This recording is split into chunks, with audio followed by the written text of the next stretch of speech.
화목제의 예배, 화목제의 예배라는 제목으로 말씀의 은혜를 나누겠습니다.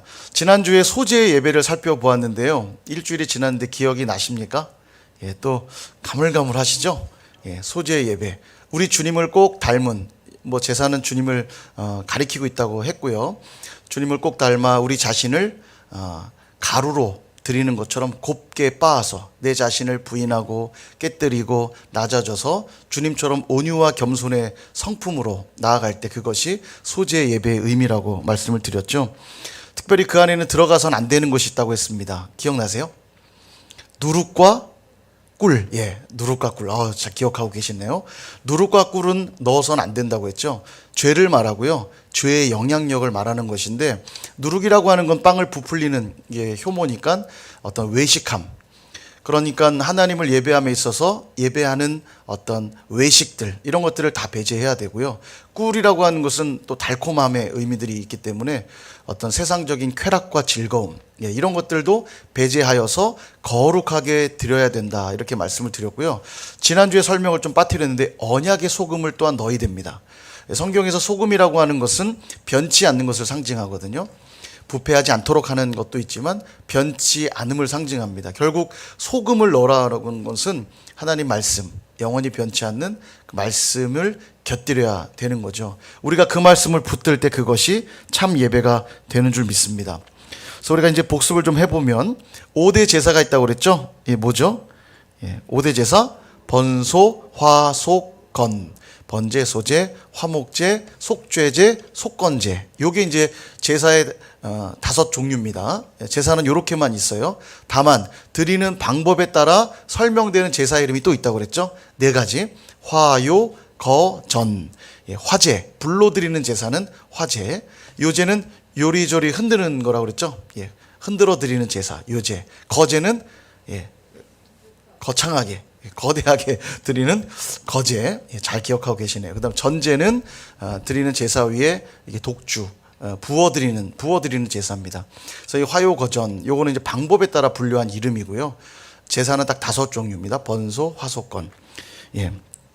자, 오늘 이제 세 번째 제사인 화목제를 살펴보고자 하는데요. 본문이 좀 길어서 제가 1절에서 5절까지만 읽었지만 3장 전체가 다 화목제를 설명하는 제사이고요. 제가 간단하게 구분을 해드리면 1절부터 5절 우리가 읽은 본문은 화목제를 드릴 때 소를 제물로 드릴 때 설명이에요. 소. 그 다음에 6절부터 11절까지는 양을 드리는 경우입니다. 양을 드리는 경우. 12절부터 16절까지는 염소로 드리는 경우. 근데 원리가 다 비슷하기 때문에 제가 5절까지만 읽은 거예요. 소로 드리고 양으로 드리고 염소를 드리는 화목제가 있고요. 그리고 마지막 17절에서 결론하는 거죠. 그래서 오늘 그 원리만 좀 추려서 설명을 드리고 우리에게 적용을 해보려고 합니다. 먼저 1절을 보시면 수컷이나 암컷이나 흠 없는 것으로 여호와 앞에 드릴지니 이렇게 말씀합니다. 번제의 제사에서는 수컷만 드리게 되어 있었는데요. 화목제는 수컷도 암컷도 드릴 수가 있습니다. 다만 번제가 됐든 화목제가 되었든 반드시 지켜야 되는 중요한 기준이 있는데 그게 뭘까요? 그쵸. 좋습니다. 지금 제사의 원리를 지금 벌써 다 파악하고 계신 거예요. 흠 없는 것이어야 돼요. 이게 중요합니다. 흠 없는 걸 드려야 됩니다. 그래서 2절을 보시면 예물의 머리에 안수하고 회막문에서 잡을 것이라 이렇게 말합니다. 안수하라고 말하죠. 안수하는 이유는 뭡니까? 전가의 원리라고 말씀을 드렸죠. 내게 있는 죄는 동물에게 전가가 되고 동물에 있는 그 흠없음은 내게 전가가 되죠. 그러니까 안수를 하라는 것은 화목제의 제사에도 어떤 의미가 담겨 있는 거냐면 속죄의 의미가 담겨 있는 거예요. 화목제에도. 그래서 안수를 하는 거니까요. 내 죄가 전가되고 그 동물의 흠없음이 내게 들어오는 겁니다. 성경 가지신 분들 잘 보시면 화목제 1절에 그 화목제라고 쓰여 있는 것 옆에 보면 각주가 보이실 거예요. 혹시 찾으셨나요? 각주가 있고요. 그 각주를 따라가면 뭐라고 써 있죠? 누가 한번 찾아주시겠어요?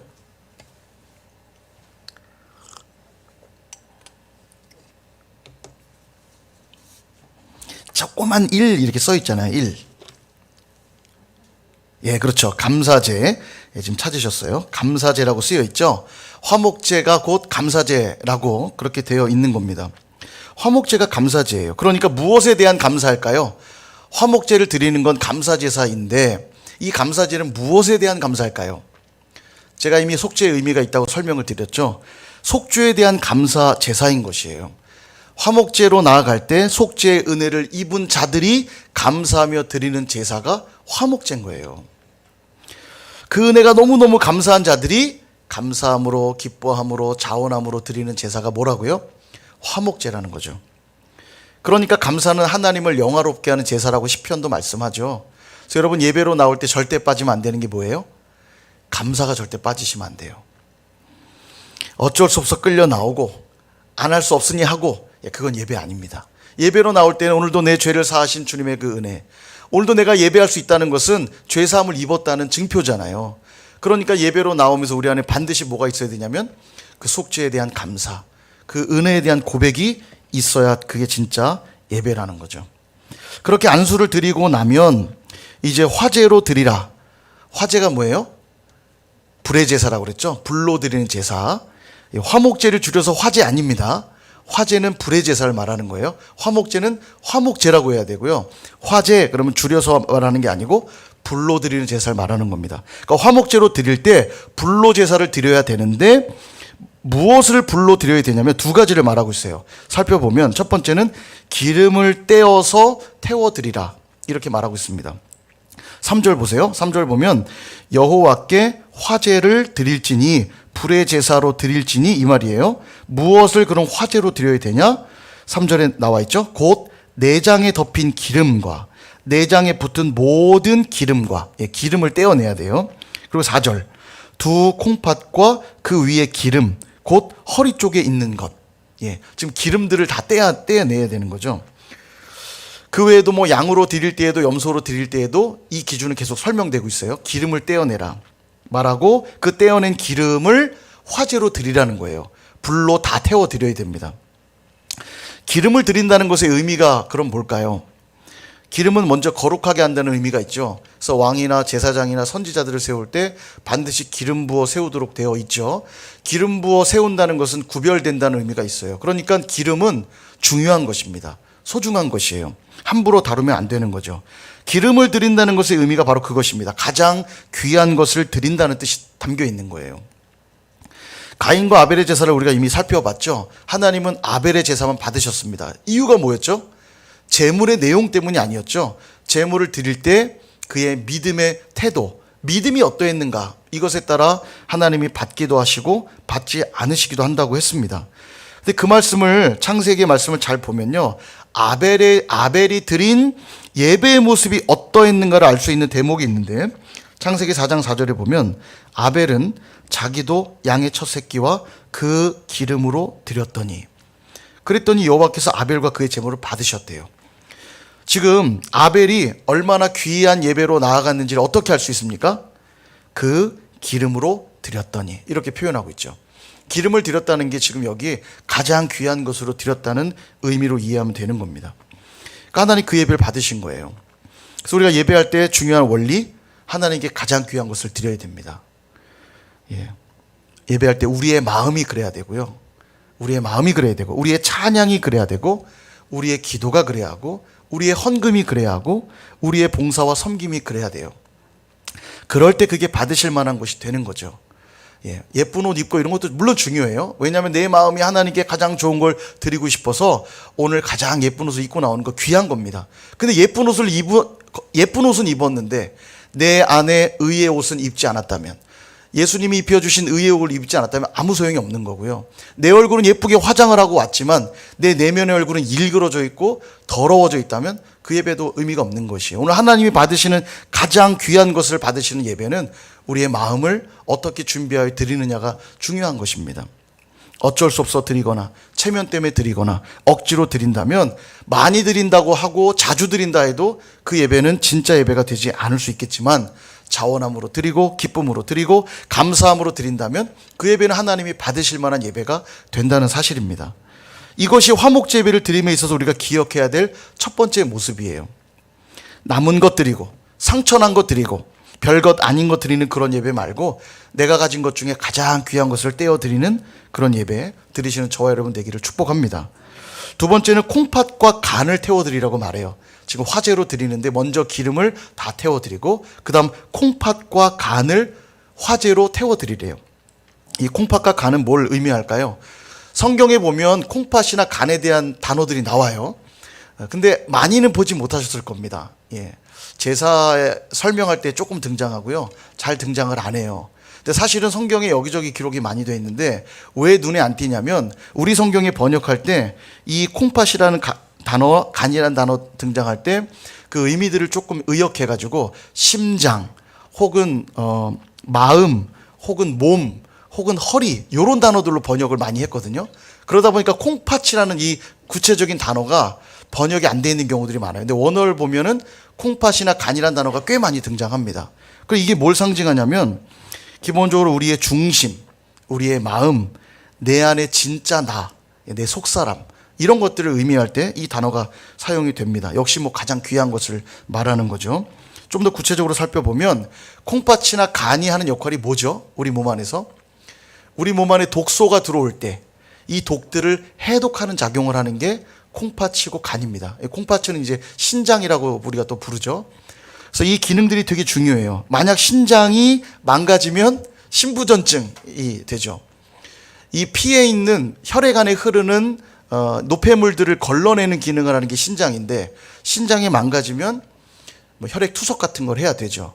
그리고 망가지면 몸이 막 붓기도 하고 심각한 문제가 됩니다. 간도 그렇죠. 간도 우리 안에 몸에 들어오는 독소들을 해독하는 기능을 하는데 이 간이 망가지면 아주 심각한 문제가 발생하게 됩니다. 바로 이러한 내장기관을 태워서 드린다는 게 결국 뭘 말하냐면 우리 안에 있는 모든 죄의 독성들을 제거하고 소멸시켜 주셨다는 걸 상징하고 있는 겁니다. 그래서 우리가 하나님과 화목하게 된 거죠. 우리 안에 있는 모든 죄의 독성들, 죄의 영향력들, 악한 것들 다 태워 주셨기에, 다 걷어 가셨기에 우리가 하나님과 화목하게 된 거예요. 그것을 표현하며 드리는 제사가 지금 화목제이기도 한 거죠. 물론 이 기름과 함께 콩팥과 간을 태워 드리는 것은 화목제에서만 드리는 건 아닙니다. 다른 제사에서도 기름을 떼어 드리고 콩팥과 간을 드리기도 하거든요. 어쨌든 의미는 동일한 의미예요. 화목제사의 특징이 이런데요. 이제부터 봐야 될 가장 중요한 의미는 이것입니다. 11절을 보시면 오늘 읽지는 않았지만 11절을 보시면요. 뒷부분에 이렇게 표현되어 있죠. 여호와께 드리는 음식이니라. 16절도 보시면 이는 화제로 드리는 음식이요. 이렇게 표현되어 있죠. 이게 화목제에만 표현되어 있는 독특한 표현이에요. 대부분 제사에는 여호와께 향기로운 냄새니라 이런 표현이 나옵니다. 물론 화목제에서도 이 표현은 나와요. 여호와께 향기로운 냄새니라. 근데 화목제에는 한 가지 표현이 더 추가되어 있는데 뭐냐면 여호와께 드리는 음식이다. 이 표현이 들어가 있어요. 이게 이제 아주 재밌죠. 음식이라는 말을 강조한 이유가 뭘까요? 주님이 그거 드시는 거예요? 주님이 그걸 드시려고 지금 표현한 것일까요? 주님은 드실 필요가 없는 분이죠. 음식이라는 표현을 쓴 이유가 있는 겁니다. 식사를 함께 한다는 것은 한 가족이 되었음을 의미하죠. 식구라고 표현하죠. 식구. 이 가족이라는 단어는 일본식 이 한자라고 그래요. 일본식 한자. 그리고 한국식 한자가 뭐냐면 식구라는 표현이 한국식 한자래요. 식구라는 표현이 좋은 거죠. 여러분 가족이라고 할 때 함께 살지 않아도 우리는 가족이라고 표현하기도 합니다. 그죠? 한 집에 있지 않아도 가족은 가족일 수 있어요.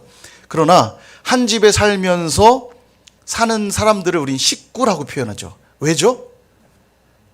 먹는 입이 같은, 그러니까 함께 음식을 먹는다는 표현이죠. 식구라는 게요. 먹을 식자, 입구자. 한 입으로 같이 먹는 거예요. 음식을. 그게 식구예요.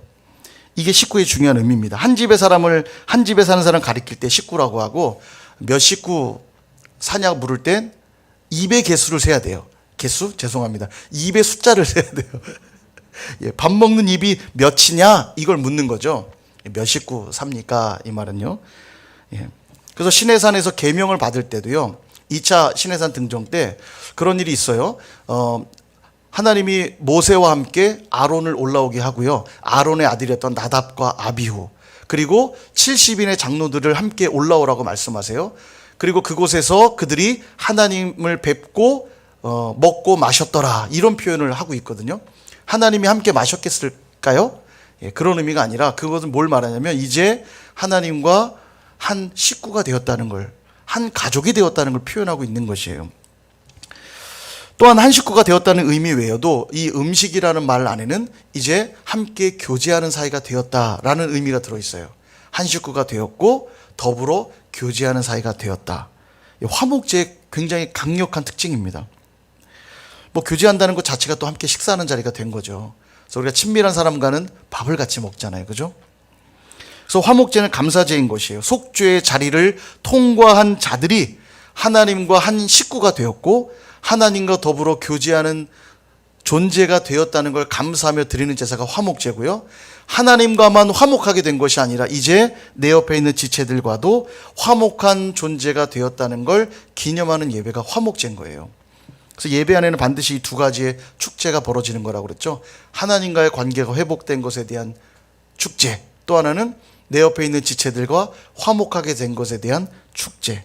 그렇게 드리는 것입니다. 실제로 화목제사를 드릴 때 하나님께 태워드린 것을 제외한 나머지 제물은 일부는 제사장에게 드리고요. 나머지 일부는 제사를 드린 자들이 함께 나누어 먹습니다. 그래서 화목제사를 드리는 날은 축제의 날이에요. 예. 화목제를 많이 드리면 많이 드릴수록 축제가 많아지는 거죠. 예. 우리 화목제를 많이 드려야 돼요. 하나님과 화목하게 된 것을 기뻐하고 내 지체들과 화목하게 된 것을 기뻐하는 제사, 이게 바로 화목제죠. 그래서 하나님과 화목하게 된 자들에게 성경은 이런 말씀 주세요. 고린도후서 5장 18절에서 19절, 우리 이 말씀 같이 한번 읽어볼까요? 시작. 모든 것이 하나님께로서 났으며 그가 그리스도로 말미암아 우리를 자기와 화목하게 하시고 또 우리에게 화목하게 하는 직분을 주셨으니 곧 하나님께서 그리스도 안에 계시사 세상을 자기와 화목하게 하시며 그들의 죄를 그들에게 돌리지 아니하시고 화목하게 하는 말씀을 우리에게 부탁하셨느니라. 아멘. 우리에게 화목하게 하는 직분을 주셨대요. 그래서 우리는 두 가지를 반드시 해야 됩니다. 하나는 하나님과 화목해야 되고 또 하나는 뭐예요? 지체들과 화목해야 돼요. 이게 화목제의 예배의 내용입니다. 교회 안에 어떤 직분이 가장 귀하다고 생각하십니까? 목사? 장로? 권사? 어떤 직분이 제일 귀할까요? 화목하게 하는 직분. 예, 화목하게 하는 직분이 가장 귀합니다. 예배자들의 다른 호칭, 화목하게 하는 직분을 가진 자들이에요. 그러니까 예수를 믿어 의롭게 된 저와 여러분에게 어떤 직분이 다 주어진 겁니까? 화목하게 하는 직분이 다 주어진 거예요. 화목제가 여호와께 드리는 음식이라는 점에서 우리가 하나님과 화목하고 지체들과 화목할 때 그것이야말로 하나님께 올려드리는 가장 아름답고 맛있는 음식이 되는 거예요. 하나님이 그걸 흠양하시는 겁니다. 받으시는 거예요. 더불어 내가 너희와 먹고 마셨다 라고 말씀하는 거예요. 우리가 화목한 걸 볼 때 하나님은 맛있는 음식을 드신 것과 같다는 거예요. 종종 느껴요. 자녀들이 화목하게 재밌게 막 이야기하고 속닥속닥 재밌게 이야기하며 놀며 친밀하게 지내는 거 보면요, 부모 마음이 너무 좋잖아요. 그죠? 너무 행복함을 느끼잖아요. 그와 같은 거예요. 몸된 교회의 지체들이 화목함을 함께 누리며 기뻐하고 화목한 모습 볼 때 우리 하나님이 너무너무 행복해 하시는 거예요. 와, 내가 오늘 맛있는 음식을 먹었다. 너희들이 오늘 나에게 귀한 음식을 올려주었구나. 이렇게 말씀하시는 거죠. 그래서 여러분, 수직적 예배와 수평적 예배가 이루어질 때 그것이 십자가의 의를 이루는 것입니다. 수직, 수평 예배가 다 우리에게 이루어져야 돼요. 그래서 십자가를 완성하기 위해서 필요한 게 화목인 것이죠. 하나님과의 화목, 지체들과의 화목이 있을 때 십자가의 의를 이루는 것이고, 다른 말로 하면 십자가를 통과하지 않으면 수직적 예배도 드릴 수 없고 수평적 예배도 우리는 드릴 수 없는 거예요. 반드시 십자가를 통과해야 되는 것입니다. 그래서 우리는 우리를 화목하게 하는 그 말씀을 붙들어야 되는 것이에요. 내 힘과 내 의지로는 화목을 이루기가 참 어렵습니다. 못해요. 늘 내가 중요하잖아요. 그러나 화목하게 하는 그 말씀을 붙들 때, 바로 하나님의 그 말씀, 예수 그리스도, 그분의 의를 붙들 때 우리는 화목할 수 있는 것입니다. 이게 진짜 예배라는 거예요. 그래서 산상수훈에서도 말씀하셨잖아요. 마태복음 5장 23절에서 24절. 그러므로 예물을 제단에 드리려다가 거기서 내 형제에게 원망 들을 만한 일이 있는 것이 생각나거든 예물을 드린 후에, 아니죠, 예물을 제단 앞에 두고 먼저 가서 형제와 화목하고 그 후에 와서 예물을 드리라. 그러니까 형제와 화목하지 않은 채 드려지는 예배라면 나는 그 예배를 받으시겠다, 안 받으시겠다? 안 받으시겠다 라는 거예요. 이게 너무 중요합니다. 예, 너무 중요해요. 하나님이 이 화목의 예배를 얼마나 귀하게 여기시는지 우리가 기억해야 되죠. 그래서 마가복음 9장 50절도 우리에게 이런 말씀 주세요. 같이 한번 이 말씀 또 읽어볼까요? 시작. 소금은 좋은 것이로되 만일 소금이 그 맛을 잃으면 무엇으로 이를 짜게 하리요? 너희 속에 소금을 두고 서로 화목하라 하시니라. 표현이 되게 재밌죠. 너희 속에 소금을 두고 화목하래요. 아까 우리가 소재할 때도 언약에 소금을 쳐야 된다고 했는데 이 소금이 뭘 말할까요? 언약의 말씀, 하나님 말씀이죠. 영원히 변치 않는 하나님 말씀, 하나님의 약속이잖아요. 이 말씀을 너와 나 사이에 두고 화목하래요. 우리에게 주신 말씀이 뭐였죠? 화목하게 하는 말씀. 화목하게 하는 말씀이 너와 나 사이에 있는데 어떻게 화목을 이루지 않을 수 있겠어요? 그래서 말씀하시는 겁니다. 서로 사랑함으로 너희가 비로소 내 제자인 줄 알 것이다. 이런 말씀도 하시는 거고요. 눈에 보이는 형제를 사랑할 때 눈에 보이지 않는 하나님도 사랑한다는 걸 내가 알 것이다 말씀하시는 거고요. 너희가 너희 죄를 서로 사하여 줄 때 하나님께 용서받은 것을 알 수 있게 될 것이다 말씀하시는 거예요. 사랑하는 여러분, 오늘 우리가 드려야 될 화목제 정리가 되십니까? 마지막 17절에 이렇게 결론을 내리세요. 3장 17절 너희는 기름과 피를 먹지 말라. 이는 너희의 모든 처소에서 너희 대대로 지킬 영원한 규례니라.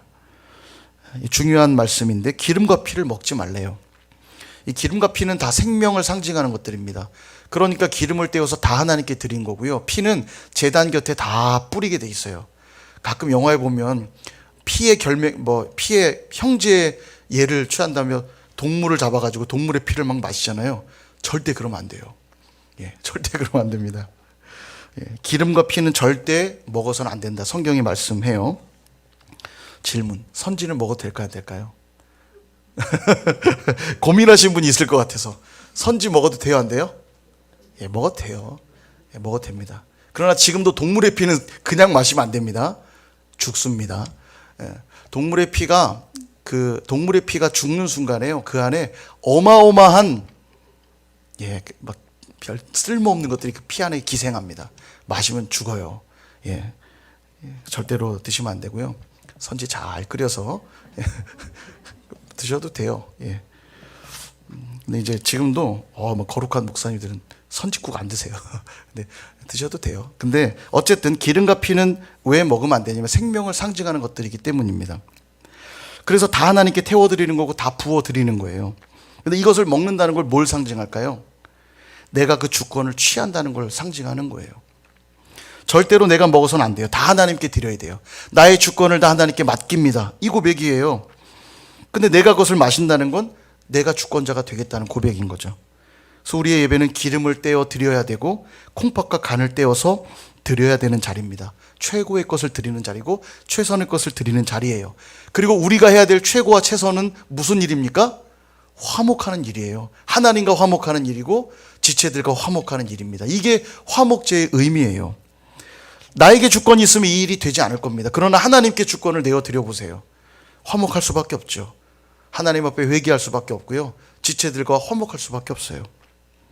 그러면 내가 주인 되고 내가 주관이 돼서는 화목을 이룰 수 없지만 하나님께 그 주권을 내어 드려 보십시오. 하나님 앞에 한번 서보세요. 너도 죄인이고 나도 죄인이고 더 죄를 지었을 수 있고 덜 지을 수도 있지만 하나님 보실 땐 도토리 키재기예요. 똑같아요. 비행기 타고 위에서 내려다보세요. 63빌딩이든 여러분이 사시는 그 저층 아파트든 위에서 보면 똑같습니다. 높이 차이 별로 안 나요. 너도 죄인, 너도 죄인이야. 하나님 앞에 딱 서는 순간 우리는 서로 판단할 수가 없어요.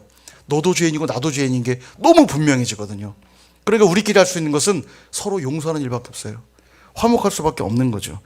그런데도 내가 늘 의인의 자리에 서서 용서 받으려고만 한다면 그 주권은 내가 취하려고 하는 것이고 그런 자들의 예배는 화목제사의 의미를 다 잃어버리는 것이기 때문에 하나님 기쁘게 받지 않으시는 거죠.